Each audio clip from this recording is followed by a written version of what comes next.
세상에 떠도는 기묘한 괴담들. 첫 번째 이야기, 성불하지 못한 아이들의 영혼이 길을 막았다. 저는 어렸을 때 사정이 있어서 외할머니가 살고 계신 N현 남쪽 시골에 살았습니다. 주변은 온통 논이나 밭뿐이고 아무것도 없는 곳이라 장을 보거나 쇼핑할 때 불편하기도 했지만 아름다운 자연 속에 둘러싸여 하루하루를 즐겁게 보냈습니다. 그런 우리 집에서 몇 킬로미터 떨어진 도로 위 어느 특정 시점, 그곳은 자주 교통사고가 일어나곤 했습니다. 그 도로는 오래전부터 쓰고 있었는데 웬일인지 사고는 항상 특정 지점에서만 발생했고 사람이 죽는 일도 많았습니다.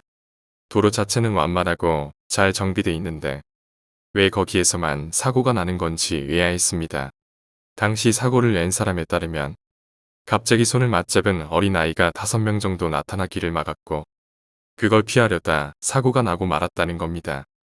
그 도로에 대해 외할머니께서 이런 이야기를 해주신 적이 있습니다. 우리 할머니, 그러니까 너희 외고조 할머니한테 들은 이야기란다. 외고조 할머니가 어렸을 때 그곳에서 많은 아이가 살해당한 적이 있다고 하더구나. 외고조 할머니는 멀리 떨어진 곳에 살고 있어서 다행히 살았지만 결국 죽거나 실종된 아이들도 많았다고 하셨어.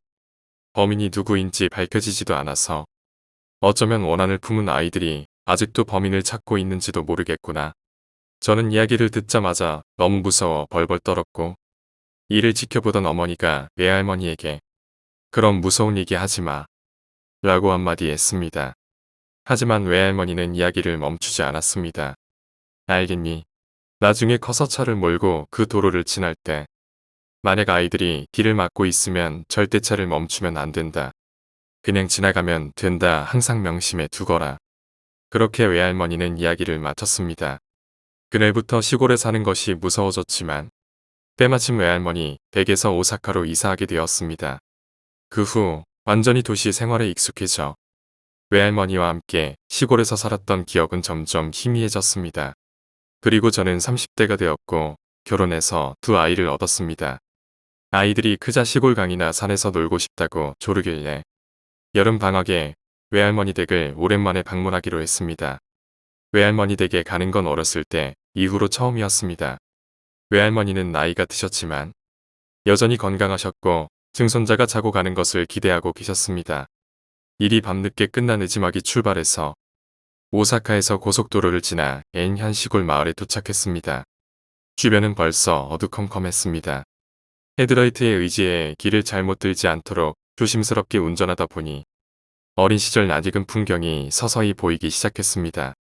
추억에 잠기면서 무사히 외할머니 댁에 도착했다고 안도하던 그때였습니다. 차 앞쪽에 사람 그림자가 보인 것 같았습니다. 시간은 벌써 밤 12시. 처음에는 이 시간에 이런 밤길을 걷는 사람이 어디 있겠냐고 생각했습니다.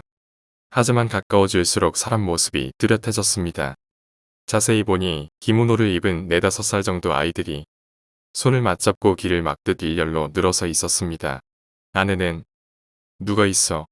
차 세워야 돼. 라고 외쳤고 브레이크를 밟으려는 순간 저는 문득 외할머니 말씀이 생각났습니다. 저는 바로 엑셀을 밟고 길을 막은 아이들을 뚫고 나갔습니다. 아내가 뭐 하는 거야? 라고 소리쳤지만 차는 아무 감각 없이 그대로 빠져나왔습니다. 빨리 차 세우고 아까 그 자리로 돌아가 보자. 아내의 말에 정신을 차리고 큰일 났구나 싶어 서둘러 아이들이 있던 곳으로 돌아갔습니다. 하지만 그곳에는 아무도 없었고 역시 외할머니께서 말씀하셨던 그 아이들이었구나라고 확신했습니다. 잠을 자느라 아무것도 모르는 우리 애들은 무사태평했지만 아내와 저는 너무 무서워서 시골 구경을 할 여유조차 없었습니다. 그렇게 푹푹 찔 거라 생각했던 여름방학은 결국 마지막까지 오싹하게 보내게 됐습니다. 그 당시에 무슨 일이 있었는지는 모르지만 아이들의 영혼이 하루빨리 성불하기를 바랄 뿐입니다. 두 번째 이야기, 시간. 모든 건 도도새로부터 시작했어. 모리셔스 섬에서 도도새들이 다시 발견됐다는 소식을 들었을 때는 아내랑 나는 다른 사람들이랑 같이 웃고 말았어. 완전 말도 안 되는 이야기잖아. 안 그래? 300여 년 전 인류가 멸종으로 몰아갔던 이 종이 난데없이 다시 나타났다고. 현대식의 지도에도 아주 잘 표시되어 있는 이 관광객으로 북적이는 이 섬에 더군다나 어디 작은 공원 구석에 숨어 있었던 새 몇 마리도 아니고 수천 마리가 섬원 전체에 말이야. 세계 뉴스거리로는 뭐 흔한 재해나 전쟁 같은 이야기거리보단 훨씬 괜찮은 변화였어. 사람들을 미소 짓게 해줬으니까. 특히 모리셔스 섬에 살던 사람들은 더했지. 멸종의 맛을 느껴보고 싶어하는 사람들에게 알을 모아 수출해서 빠르게 부를 축적해 나갔으니까. 하지만 우리 모두 그 맛을 즐기기도 전에 도도새에 관한 뉴스거리는 다른 기이한 사건들에 의해 완전 뒷전으로 밀려나고 말았어. 털로 뒤덮인 매머드가 중국에서 나타났어. 거대한 들소떼가 캔자스의 조그만 마을을 완전 박살 내버렸고 그랜드 캐니언은 갑자기 시냇물 수준의 깊이로 바뀌고 말았어. 페이스는 점차 빨라져만 갔고 이상한 일들은 그 누구도 쫓아갈 수 없을 정도로 더욱 빠르게 일어나기 시작했어. 에밀리아 에어하트가 안전하게 정상적으로 돌아왔어. 멕시코에선 유카탄 반도 근처의 바다가 끓어오르기 시작했고 공포를 몰고 왔던 네바다주의 테러 공격은 1951년 실패했었던 원자폭탄 실험으로 밝혀졌어. 부하안이 실패한 게 아니라 연기된 거였지만 또 다른 곳에선 UFO가 땅으로 착륙했어. 모두들 숨을 죽이고 그 광경을 지켜봤어. 저 우주선이 무언가 정답을 쥐고 있을 거라 확신한 채 말이야. 하지만 그 안에는 매우 혼란스러워 보이는 인도인 우주비행사 둘만이 들어있었고 그들은 자신들의 우주선이 2041년에 발사되었다고 주장했을 뿐이었어. 이 모든 일들이 벌어지는 와중에 텔레비전에서는 과학자들이 잔뜩 불려 나왔어. 아직 이 현상에 대해 저희는 설명할 수 없습니다. 라고 그들 중 한 명이 시인했어. 저희가 언젠가 이 현상에 대해 설명할 수 있는지조차 확신할 수가 없는 게 사실입니다. 하지만 간단히 말하자면 시간 그 자체가 퇴락하고 있는 것처럼 보입니다. 망가지고 있다고요. 시간이 녹슬어가고 있어요. 우리는 이 현상이 무엇인가 부르지 않으면 안 됐었어. 그래서 어떤 이유에서라든지 그 과학자가 사용하던 용어가 내 머리에 박혔어. 녹슨. 그리고 녹은 점차 퍼져나갔어. 지금은 어디에나 있어. 뭐 물론 이제서야 지금이란 건 아무런 의미도 가지지 못하지만 말이야. 하지만 유럽의 빙하나 사라지는 피라미드 같은 큼직큼직한 일들이 벌어지는 동안 조금씩 더욱더 사람의 아주 작고 개인적인 시간의 단편들이 예상치 못하게 벗겨져 나오는 일이 생기기 시작했어. 그리고 내 아내에게도 녹슨 자국이 나타났어. 실리는 임신 중이었어. 그러던 어느 날 아무런 경고도 없이 태아는 중년이 되어버렸어.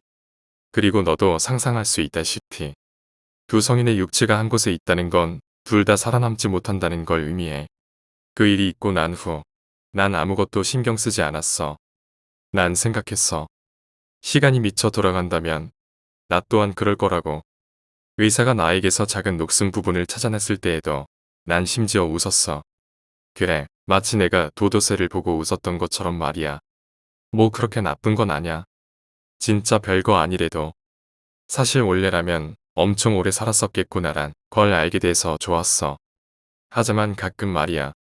100살의 심장을 가지고 있는 것 때문에 다른 부분의 신체 나이가 겨우 30살이라 해도 그리 위안이 되진 않네. 세 번째 이야기, 유산. 이상한 신호를 확인한 지 3개월 차. 어떠한 신호 분석법으로도 암호 해석법으로도 전혀 해석이 되지 않는다. 그냥 무의미한 신호가 잡히고 있는 것 아닐까? 주변 장애물에 반사되는 규칙적인 신호가 오는 것 아닐까? 그러기엔 너무나 이상할 정도로 규칙적이며 누군가 반드시 들어주길 원하는 느낌이 들 정도로 필사적으로 반복적이다. 너무나 머리 아파서 하던 일을 멈추고 쉬어나 한다. 신호 수집기가 아직 안 꺼진 건가? 원래 이 시간이면 연구실은 자동 절전돼서 꺼져야 하는데 절전 시스템에 이상이 생긴 건가? 방금 뭐지? 나는 급하게 물을 끄고 가운을 대충 걸치고 신호기 앞으로 달려갔다. 그러나 신호기에서는 평소에 듣고 규칙적이고 반복적인 신호만 울려 퍼질 뿐이었다. 대체 뭐지? 잘못 들은 건가? 몇 시간 동안 신호기 앞에서 멍하니 앉아 있었지만 아까와 같은 신호는 들리지 않았다. 신호 변환기를 사용해도 다른 것은 없었다. 그럼 그렇지.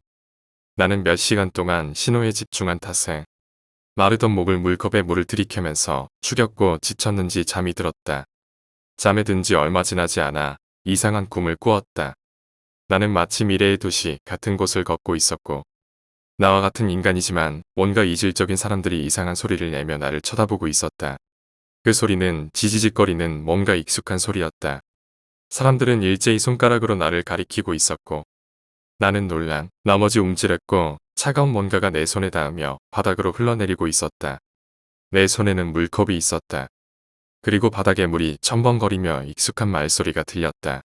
전에 들었던 것보다 뭔가 더 구체적이었지만 아직도 이해하기 어려웠다. 소리에 집중하느라 컵을 떨어뜨렸고 와장창 소리와 함께 눈을 떴다. 연구실 바닥에는 유리컵 파편이 흩어져 있었고 바닥에는 물이 첨벙거렸다. 그러자 신호기에서 꿈속에서 들렸던 말소리가 다시 들렸다.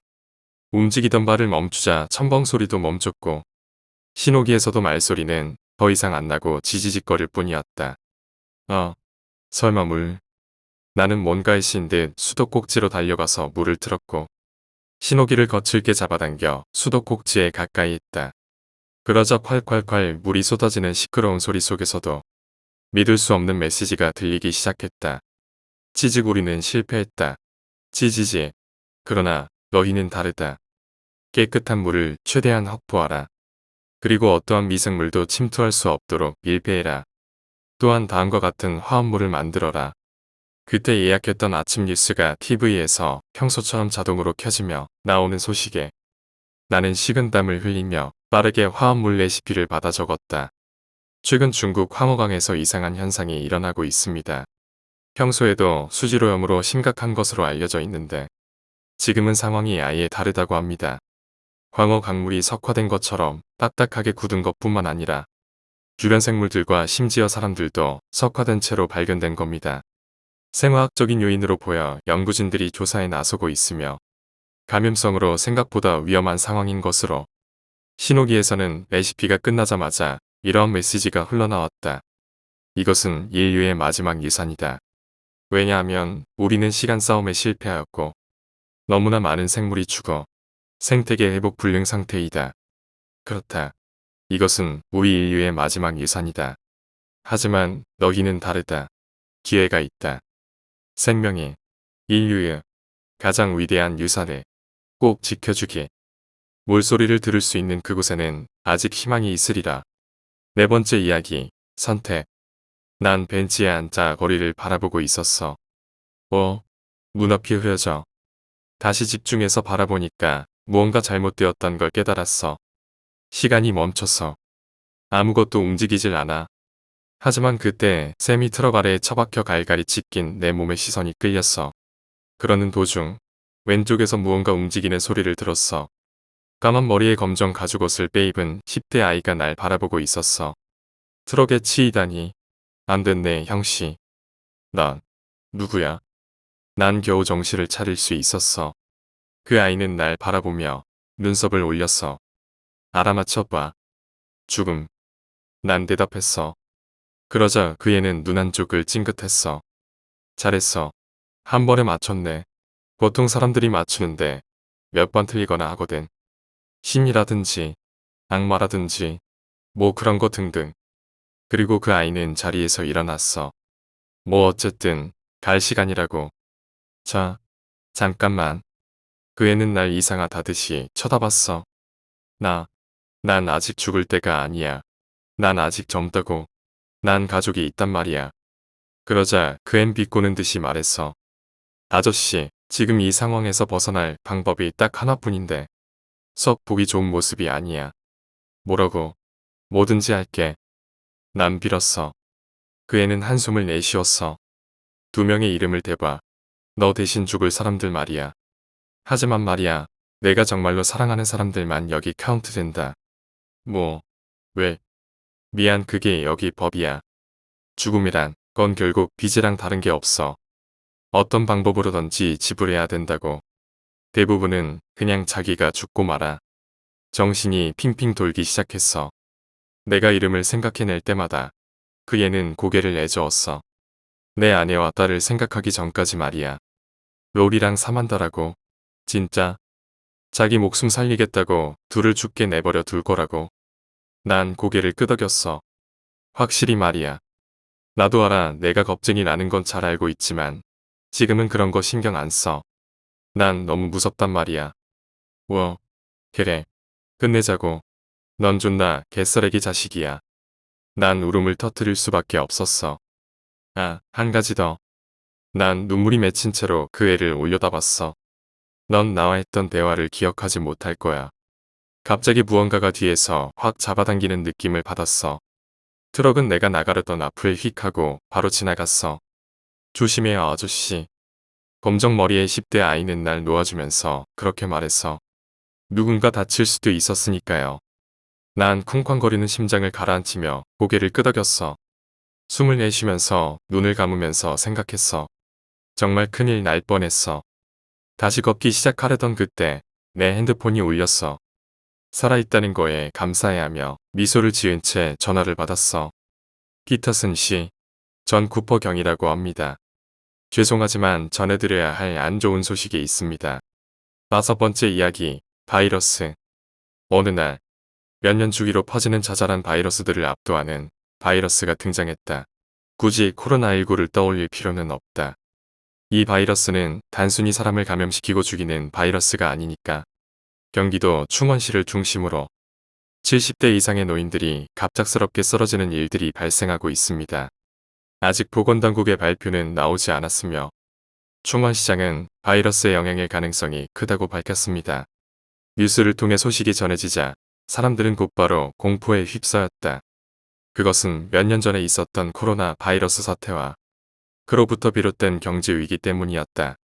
질병관리본부의 조사에 따르면 해당 바이러스는 이전까지 존재했던 바이러스와 유전적 특성이 달라 완전히 새로운 바이러스입니다. 따라서 바이러스의 근원도 아직 밝혀지지 않았습니다. 오늘부터 확진자 수를 공개하겠습니다. 현재까지 알려진 확진자 수는 11,473명. 사람들은 도저히 이해할 수 없었다. 완전히 새로운 바이러스라니 왜 중국도 아니고 대한민국에 바이러스가 생긴단 말인가. 다만 충원시에 원자력 발전소가 있다는 사실이 혹시 방사능과 바이러스가 결합한 게 아니냐는 사람들의 공상과 추측 그리고 음모론을 낳았다. 솔직하게 말씀드립니다. 전에도 말했듯 완전히 새로운 형태의 바이러스여서 아직까지는 제대로 된 진단키트를 만들 수가 없습니다.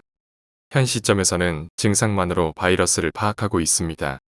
기타 여러 이유로 확진자는 실제 통계보다 훨씬 많을 겁니다. 현재로서는 경기도 충원시를 봉쇄하는 것이 최선이라고 생각합니다. WHO와 각국 정부들의 원조를 받아 이 위기를 극복합시다. 대통령의 아주 솔직한 담화문에 야당과 국민들은 반발했다. 야당은 정부와 국민이 주체가 돼야 한다고 말하지 않고 다른 나라들의 도움을 받겠다고 말한 부분에 대해 강력히 비판했다. 무능한 정부라는 것이다. 한국이 왜 중국과 같은 대우를 받아야 하느냐면서 국제망신이라고 말하는 사람들도 있었다. 대한민국의 확진자가 순식간에 불어나고 있다는 소식을 듣자 일본 정부는 한국을 여행제고 3단계 국가로 분류시켰다. 정치적 의도가 있다면서 국민들은 분노했지만 사실 명분 자체는 말이 되었다. 질병관리본부의 자료에 따르면 대한민국의 확진자 수는 하루 만에 2배 증가해 26,753명이 되었다. 질병관리본부의 조사 끝에 바이러스의 특이한 점을 찾아냈습니다. 이 바이러스는 젊은 층에는 감기처럼 사소한 바이러스입니다. 실제로 증상도 감기와 매우 흡사해 구분하기가 어렵습니다. 하지만 노화가 진행된 고령층에게 이 바이러스는 정말 치명적인 바이러스입니다.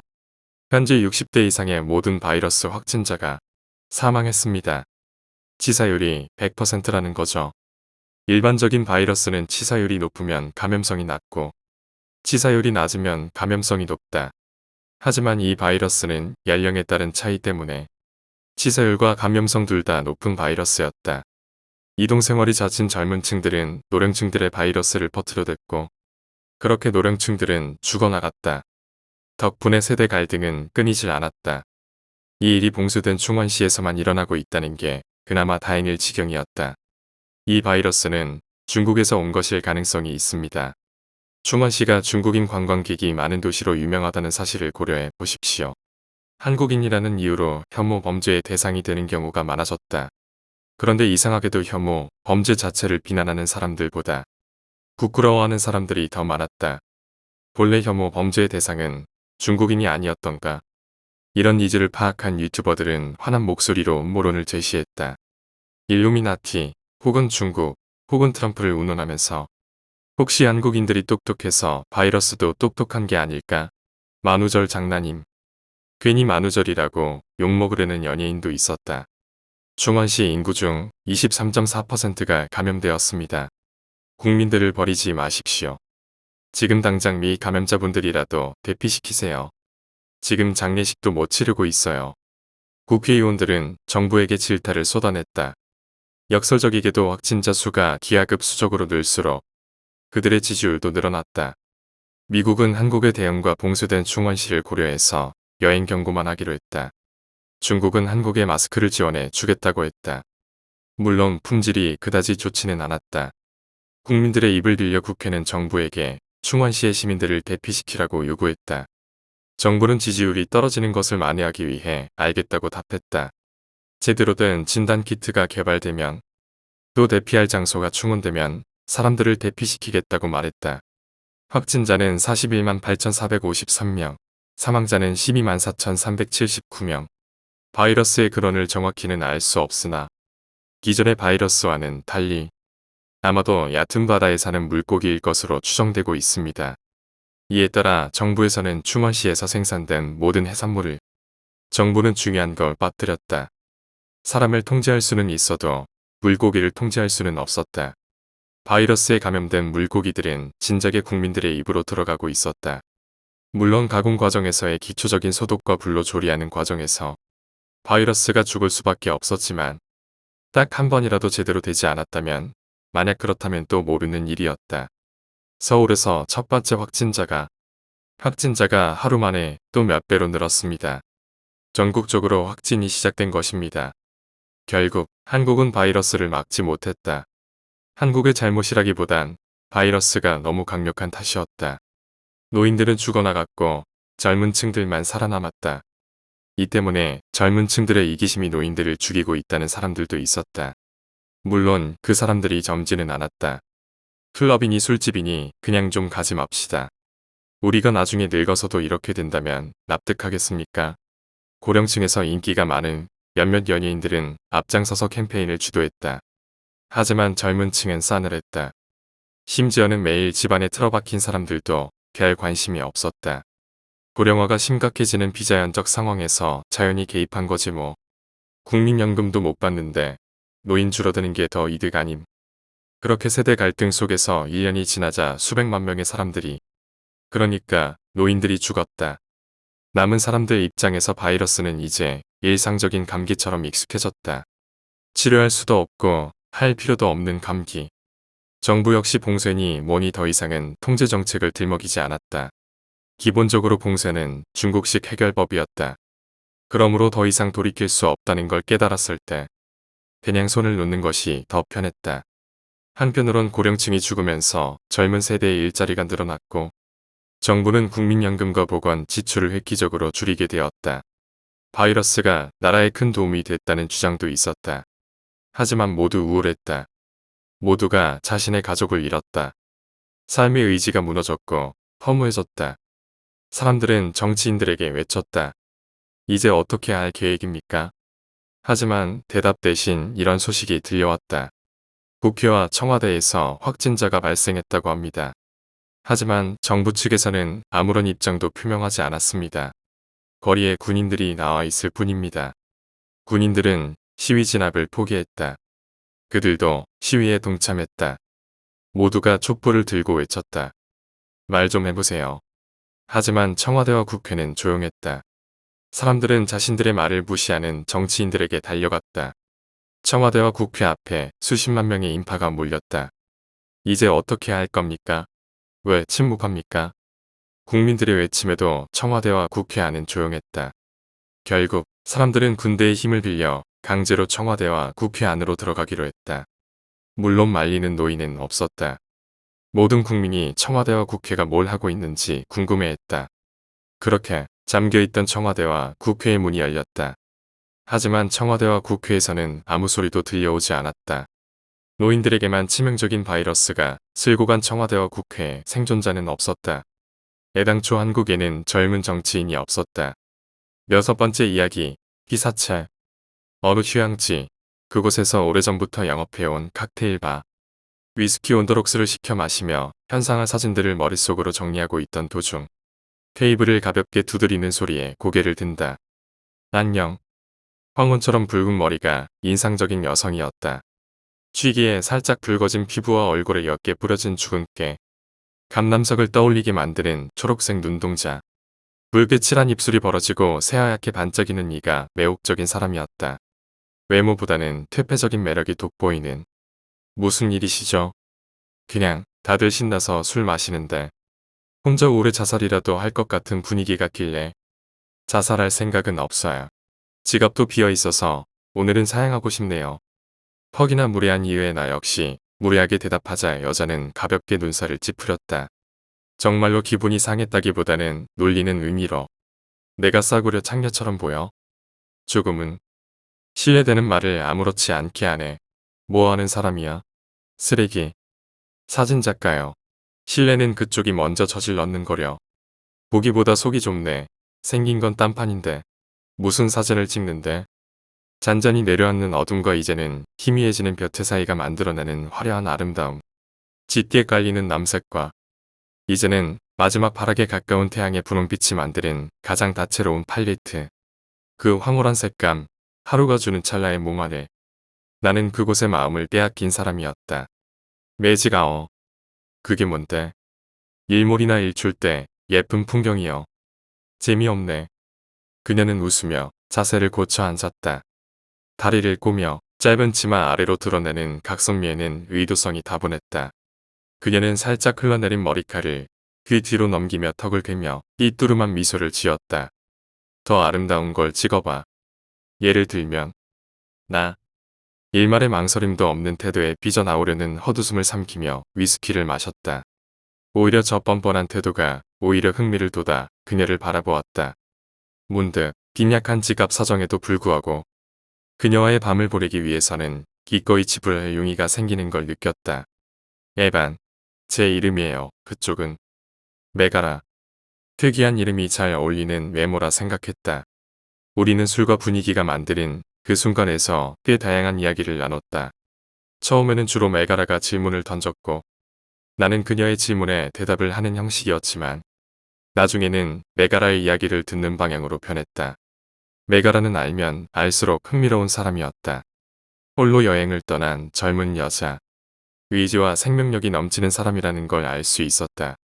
각자 비운 칵테일이 두 잔 반을 넘어갔을 때쯤 메가라는 생글거리는 미소를 지으며 더 가까이 앉았다. 그래서 오늘 밤은 어때 에반? 칵테일 근처에 놓은 내 손을 겹쳐 잡은 뒤 그 위로 살살 긁는 그녀의 행동의 의미는 너무나도 명확했다. 나는 한쪽 눈썹을 올리며 그녀를 쳐다보았고 반쯤 감긴 눈으로 날 보는 메가라에게 미소를 지으며 물었다. 얼마나 내야 하는데? 짓궂은 농담에 메가라는 씩 웃으며 귓가에 속삭였다. 내가 마신 칵테일, 콘돔, 그리고 끝내주는 섹스. 나는 끓기 시작한 욕구를 억누르며 그녀를 바라보았다. 어두운 칵테일 바위 드문드문 비추는 조명. 그 조명의 역광으로 태양처럼 빛나는 그녀의 머리칼. 힘있게 비치색 눈동자. 앞으로 이런 사람을 다시 볼 수 있을까?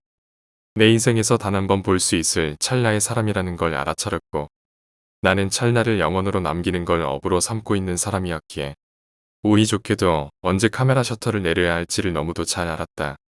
값을 지불하고 발을 나서서 호텔로 향했다. 샤워 부스에서 떨어지는 물을 맞으며 몸을 섞었다. 먼저 몸을 닦은 후 나와서 미니 냉장고를 연 뒤 맥주 2캔을 꺼냈다. 시원한 알루미늄 캔의 감촉을 즐기며 기분 좋게 내 것을 들이켰다. 목을 타고 내려가는 시원함과 휴식을 즐기는 동안 그녀가 화장실에서 나왔다. 캔을 따 그녀에게 건네자 그녀가 삐뚤음한 미소를 지었다. 좋은 생각 아니지 않아?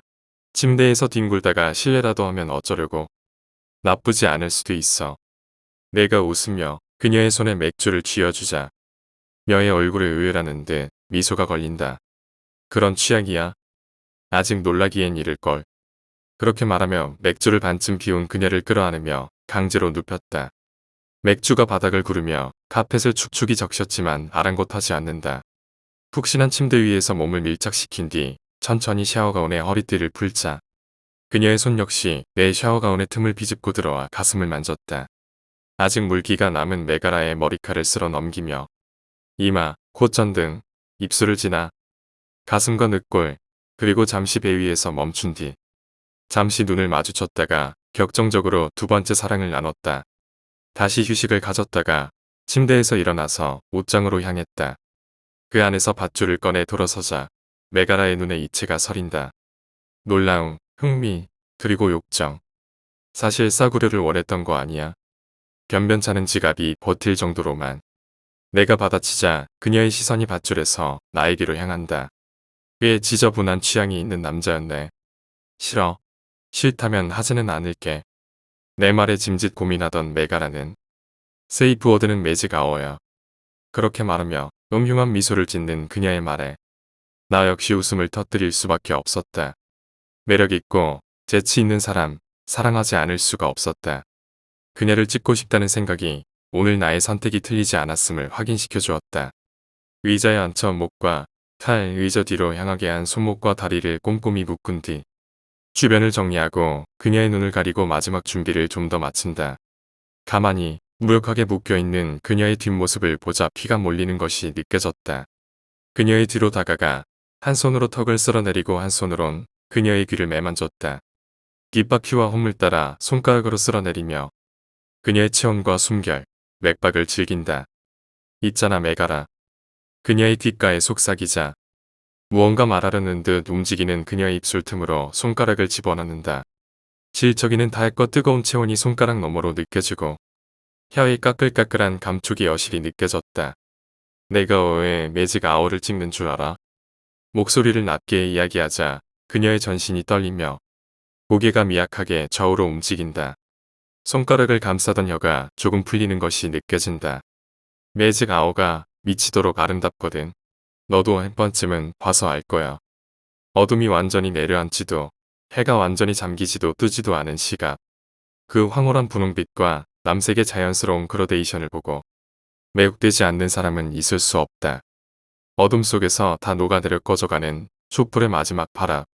턱을 쓰다듬던 손을 천천히 내려 그녀의 부드럽고 고든 목덜미를 따라 내렸다. 그 바람과 필연적으로 발생하는 시간의 흐름 사이. 음과 양, 죽음과 산, 젊음과 노화. 그 경계의 중간이 만드는 상극의 조화가 그게 날 미치게 만들어. 목덜미를 지나 그녀의 가슴을 움켜쥔다. 평범한 사람치고는 너무나도 느려진 심장박동이 미약하게 느껴졌다. 미소를 지으며 그녀의 입에서 손가락을 빼내고 뺨을 따라 손을 쓰다듬으며 안대에 손을 얹는다. 축축하게 젖어있는 안대를 벗긴 뒤 그녀의 턱을 잡고 조금 들어 올린다. 잘 보여? 다정한 목소리로 메가라에게 속삭인다. 렌즈에 투상된 나와 메가라의 모습이 보였다. 지금부터 너의 황홀한 순간을 녹화할 거야. 죽음과 생명력이 가장 치열하게 부딪히는 그 순간을. 너의 아름다움이 가장 빛나는 지금을. 원래 너를 염두에 둔 건 아니었는데 지금껏 너만큼 찍고 싶은 사람을 만나지 못했어. 그녀의 뒷가에 속삭이자 뺨을 타고 흐르는 눈물이 손가에 느껴졌다. 작게 웃음을 터뜨리며 그녀의 머리를 쓰다듬는다. 왜 울어? 아까처럼 매력적인 미소를 지어줘. 그녀의 뺨에 입을 맞추고 돌아서서 옷장을 연다. 곱게 접힌 방수포와 채톱 넓은 양동이. 내 생명과 죽음이 겹치는 그 절경을 내 미소로 빛내줘. 잡동사니를 꺼내 돌아서자 그녀의 초록색 눈동자가 다급히 흔들린다. 최고의 피사체가 될 순간이야. 7번째 이야기, 두 사람의 죽음. 옛날 옛적에 발에 못이 박힌 채로 살아가는 거지가 있었어. 거지에게는 항상 같이 다니는 조그마한 강아지가 있었단다. 그 둘은 함께 행복했지만 발에 박힌 못은 거지를 너무나도 아프게 했어. 어느 날 거지가 못을 빼러 의사를 찾아갔는데 그 둘은 깜짝 놀랄 수밖에 없었단다. 못이 커져버렸거든. 의사는 지금 못을 빼는 건 너무너무 아플 거라고 말했어. 그래서 거지는 그냥 그곳을 떠났단다. 거지의 유일한 문제는 걸을 때마다 이 못이 더더욱 그를 아프게 하고 더 자주 피가 나게 만들었던 거야. 이 문제를 해결하려고 거지는 강아지를 안고 다니는 대신 바닥에 내려놓기로 했단다. 그리고 불쌍한 강아지가 거친 콘크리트 바닥에 발을 다치는 걸 바라봐야만 해야 했지. 진찰을 받은 지 한 달 만에 못은 너무나도 커져 발목까지 꿰뚫고 말았단다.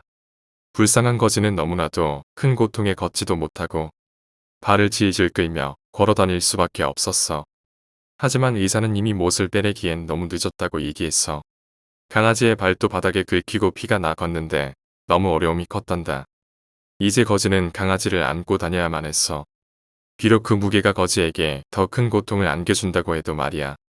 나는 이야기를 멈추고 조심스럽게 귀를 기울였다. 다른 방에선 남편이 크게 코를 고는 소리가 들려왔다. 난 안도하며 한숨을 내쉬었다. 엄마, 그 거지는 왜 처음부터 못을 안 뺀 거야? 아들은 순수한 눈으로 나를 올려다보며 궁금한 듯이 물어봤다. 그리고 들고 다니면 더 아픈데 왜 거지는 강아지를 안고 다닌 거야? 아들이 팔을 꼭 껴안았을 땐 난 눈물을 삼키며 미소를 지어줬다. 멍들은 긴 소매 밑에 잘 숨겨져 있었고 난 울음이 터져나오려던 걸 겨우 참을 수 있었다. 나도 잘 모르겠단다. 예. 자, 이제 얼른 자야지.